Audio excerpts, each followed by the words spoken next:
Welcome back to the deep dive. As research assistants here at Biospark Health, working alongside Dr. Prasudi, we spend a lot of time looking at the connections in health data. And today we're doing a special exploration that really builds on our recent main episode about cholesterol. So if that one got you thinking, well, this one's designed to go even deeper. Exactly. We find, the really big insights often come when you connect dots that maybe seem separate at first. So today, we want to sort of reframe how we look at cholesterol, moving away from that simple villain story and understanding, where it fits in the bigger picture of cellular energy. Right. So if you've ever felt maybe a bit lost with all the conflicting health advice out there, or you just want a clearer way to grasp how your body works, you're in the right place. Our goal today is really to give you a new lens, a way to see your health through the power of energy. Yeah, we'll be pulling from quite a bit of research that really challenges some common ideas, might reveal some surprising things, maybe a few aha moments, hopefully. Let's unpack this. Let's explore what a truly healthy, thriving metabolism actually looks like. Okay, so let's start right at the bottom layer. Yeah. Energy. This whole deep dive, this perspective, it really sees health and physiology mainly through this lens of energy, specifically the energy your cells make in the mitochondria. And what's so key here is that energy production, at the cellular level, it underpins everything. We're talking ATP, right? Adenosine triphosphate. It's the fuel for your cells, your organs, your whole body. And so many chronic issues, fatigue, brain fog, gut problems, even weight gain, they can often be traced back to, not making enough energy efficiently. So the aim is to create what we call an energy surplus, where your body basically has more energy supply than it's demanding. The analogy we sometimes use is like a house in winter. If the furnace isn't putting out enough heat, the house starts breaking down parts of itself. Burning the furniture, maybe for fuel, that's a degenerative state. We want the opposite, a regenerative state. Abundant energy. Which brings up a really good point. Why doesn't just eating more food automatically mean more energy? Because it's not that simple, is it? Many things affect that conversion process. And this is where we have to look critically at that old calories in, calories out model. It's too simple. It really is. The body adjusts. It changes how much energy it burns based on what's coming in. That's why sometimes weight loss stalls, even if you keep cutting calories. The metabolism slows down. Okay, that makes sense. So shifting gears a bit. Cholesterol, it's got this reputation, this arch nemesis of heart health label. But what if? What if that's the wrong way to look at it? Exactly. From this bioenergetic view, cholesterol is absolutely essential. It's like a superstar molecule, really. It's fundamental to the structure of all your cell membranes. Yep. Makes them strong, flexible. Keeps them working properly. Yes. And it's the starting point for so many vital things. Hormones like estrogen, testosterone, progesterone, even vitamin D. Plus, you need it to make bile acids for digesting fats and for coenzyme Q10. CoQ10, that's directly involved in energy production in the mitochondria, isn't it? Directly involved. It's a key part of the electron transport chain where ATP gets made. Wow. Okay, so that's already shifting my perspective quite a bit. Because you always hear lower is better. But what does the research actually say about low cholesterol? Well, this is where it gets really interesting, like you said. Studies, particularly looking at older populations, consistently link low cholesterol levels to higher risks. Higher risks of what? Things like cancer, dementia, other neurodegenerative diseases, hormonal issues, even dying from infections. Seriously? Low cholesterol linked to dying from infections? Yes. And in fact, if you look at all-cause mortality dying from anything, the lowest risk is actually found in people with total cholesterol between about 200 and 240 mg/dL. Which is often higher than what's typically recommended now. Often, yes. Yeah. Significantly higher sometimes. So that completely flips the script. It suggests high cholesterol isn't the root cause. It's more like a signal. Exactly. It's better understood as a marker, a sign of underlying metabolic problems, inflammation. Think of it like a firefighter showing up at a fire. Okay. Cholesterol gets transported to areas of damage or inflammation in arteries to help repair them. That's its job. But if there's ongoing dysfunction, like not enough nutrients or too many toxins floating around, the repair process goes wrong. Cholesterol can get trapped, oxidized, and that's when plaque starts building up. The cholesterol itself wasn't the initial problem. That firefighter analogy really helps. It's responding to the fire, not starting it, which then makes you question the main interventions, like statins. They lower cholesterol, sure, but you hear about side effects, muscle pain, increased diabetes risk. How does that fit in? It fits perfectly with the energy perspective, actually. Those side effects, like the muscle issues, the potential link to diabetes, They might be related to how statins work. They don't just block cholesterol production, they can also deplete that CoQ10 we mentioned. Ah, the energy molecule cofactor. Exactly. So you lower cholesterol, but you might also be impairing your cell's ability to produce energy efficiently. Which could explain things like muscle weakness or fatigue. Potentially, yes. Yeah. So if cholesterol isn't the main villain, and lowering it might even interfere with energy, then the real question becomes, what is driving the problem? What's causing the inflammation and metabolic issues that make cholesterol levels rise in the first place? Okay, yes. Let's dive into that. What are the real drivers? And the first one might surprise people because it's often promoted as healthy. It's polyunsaturated fatty acids, or PUFAs. Right. We're talking mainly about industrial seed oils. Yeah. Soybean, canola, corn, sunflower, safflower. The ones that are in almost everything processed. Everything. But also, you can get significant amounts from fatty fish or even chicken and pork if the animals are fed diets high in these oils. And what's the problem with PUFAs, structurally? Their structure, they have multiple double bonds, which makes them chemically unstable, very prone to oxidation or going rancid, basically. Okay, unstable. So what happens when they get into our cells? Well, when they get incorporated into cell membranes, especially in the mitochondria, those energy factories, they make the membranes less stable, kind of leaky. They disrupt the structure and function. So less efficient energy production? Less efficient energy production, yes. And worse, this instability leads to something called lipid peroxidation. That generates harmful free radicals and toxic byproducts like aldehydes. These directly damage cellular components, including cholesterol itself, and drive systemic inflammation. Wow, so they're actively damaging the system. In contrast, saturated fats and monounsaturated fats, think butter, tallow, olive oil, avocado oil, they have fewer or no double bonds. They allow cell membranes to be more tightly packed, more stable, more resistant to this kind of oxidative damage. They're protective in that sense. It's like using solid bricks versus, I don't know, flimsy cardboard to build your cell walls. That's a good way to put it. Okay, so PUFAs are a big one. What's next on the list of drivers? Next up, gut health and endotoxin. This connection is huge. Endotoxin. Tell us more about that. Okay, so an imbalance of your gut bacteria dysbiosis can lead to an overgrowth of certain types, particularly gram-negative bacteria. These bacteria have a component in their cell walls called lipopolysaccharide, or LPS, that's endotoxin. And if your gut lining is permeable or leaky, Then this endotoxin can escape the gut and get into your bloodstream. and that's bad news systemically. Very bad news. Circulating endotoxin directly messes with mitochondrial function. It impairs energy metabolism all over the body, and guess how the body responds? Let me guess. It raises cholesterol. Bingo.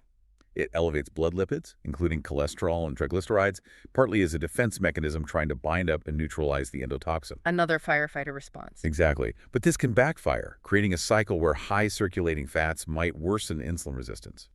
So healing the gut, reducing that leakiness, and balancing the bacteria is absolutely crucial for lowering that endotoxin burden and supporting energy. Makes total sense. Okay, PUFAs, endotoxin. What else? Thyroid function. This is a really common one that often gets missed. How does the thyroid connect to cholesterol? Low thyroid activity hypothyroidism, even subclinical, frequently leads to elevated cholesterol levels. Your thyroid hormones are essential for regulating metabolism, including how your body processes and clears cholesterol. When thyroid function is sluggish, cholesterol can build up. And what can cause low thyroid function? You mentioned diet earlier. Yes, insufficient carbohydrate intake is a big one. Your body needs adequate carbs to convert the inactive T4 thyroid hormone to the active T3 form efficiently. So those very low-carb diets like keto or carnivore? While they might have some short-term benefits for certain people, long-term they can suppress thyroid function, slow down your overall metabolic rate, and higher cholesterol can be a direct consequence of that lowered metabolic state. Interesting. It's all interconnected. Okay, one more major driver. Yes, and it's a big one. Chronic stress. And we're not just talking about mental stress, right? Not just mental or emotional stress, though that's part of it. Also physiological stress. Things like overexercising, not eating frequently enough, chronic infections, poor sleep. These all count as stressors to the body. And how does stress impact energy and cholesterol? Stress triggers the release of hormones like cortisol, adrenaline, and glucagon. These are essentially catabolic hormones. They signal breakdown and energy conservation. Your metabolic rate tends to slow down. Nutrients get preferentially shunted towards fat storage instead of being burned efficiently for energy. So you're running in survival mode. Exactly. Constantly running on stress hormones puts your body in a state of breakdown, not building up. It drains energy reserves and deeply impacts all metabolic processes, including how cholesterol is managed. Okay, so we've identified the potential drivers. PUFAs, endotoxin, low thyroid, chronic stress, all things that mess with energy production. So if we want better health, balanced cholesterol, how do we shift to this bioenergetic approach? It sounds like focusing on nourishment, not deprivation. Precisely. It starts with optimal nutrition, focusing on foods that actively support energy production and help keep those stress hormones down. First, let's talk carbohydrates. Forget the idea that they're inherently bad. They are your body's preferred, most efficient fuel. Especially for the brain and thyroid, right? Absolutely. Essential for brain function, crucial for thyroid health, and really important for lowering stress hormones like cortisol. We generally suggest aiming for a minimum around 150 grams per day, maybe more depending on activity level. And the type matters. Type and timing. Eating carbs frequently, say every few hours, helps keep blood sugar stable and prevents those stress hormone spikes. Good sources are things like ripe fruits, fruit juices organic, maybe no pulp for easier digestion, raw honey, maple syrup, and easily digestible starches like well-cooked potatoes, sweet potatoes, white rice, things that break down easily and provide ready energy. Which explains why those very low-carb approaches can sometimes backfire long-term. Exactly. They can force the body into that stressful, low-energy state, relying on cortisol and adrenaline. Okay, carbs are key. What about fats? Fats are also crucial. Hormone production, cell membrane integrity, absorbing certain vitamins. Based on this energy perspective, we want to emphasize stable fats, saturated and monounsaturated. So things like butter, ghee, tallow, coconut oil. Yes, and cocoa butter, olive oil, avocado oil, macadamia nut oil, aiming for maybe 20-30 grams per meal as a starting point. Avoiding those unstable PUFAs we talked about. Minimizing them as much as possible, yes. And protein. Protein is vital for structure, enzymes, repair. Around 0.6 to 0.8 grams per pound of body weight is a good target for many people. Focus on easily digested sources, often animal proteins like meat, fish, eggs, dairy, if tolerated. And here's an important tip.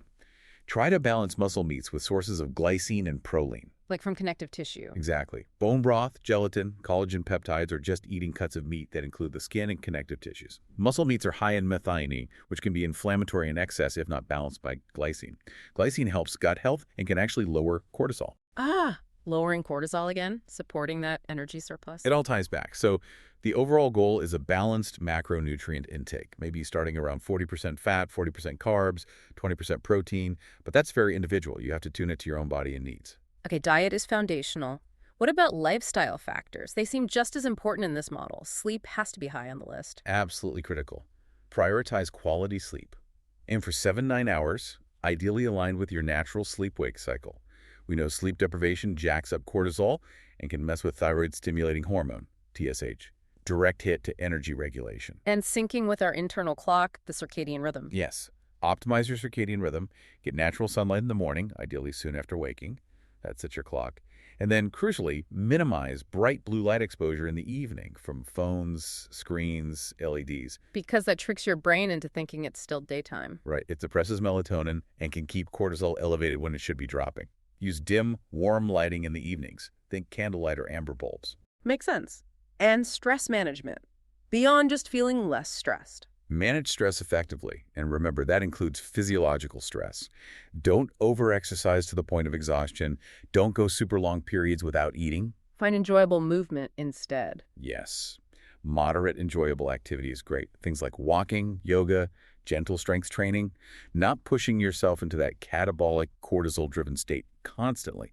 And practices like meditation, deep breathing, spending time in nature, these really do help regulate the nervous system and lower stress hormones. And supporting the gut ties back to the endotoxin issue. Definitely. Support your gut health. Choose foods that are easy for you to digest. Reduce intake of things that might feed problematic bacteria or irritate the gut lining. Less endotoxin means less systemic inflammation and better energy.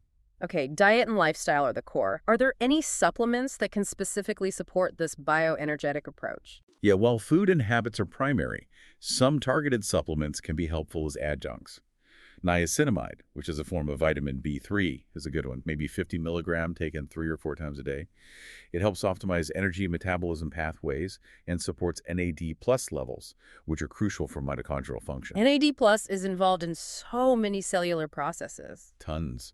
Other supportive nutrients could include vitamin A, vitamin D, vitamin E, K2, and CoQ10, especially as we mentioned, if someone is taking a statin medication, supplementing might help offset depletion. And you mentioned low-dose aspirin. Yes, low-dose aspirin can have anti-inflammatory effects and potentially support liver health and uncouple mitochondria slightly, which can generate heat and boost metabolism in some contexts.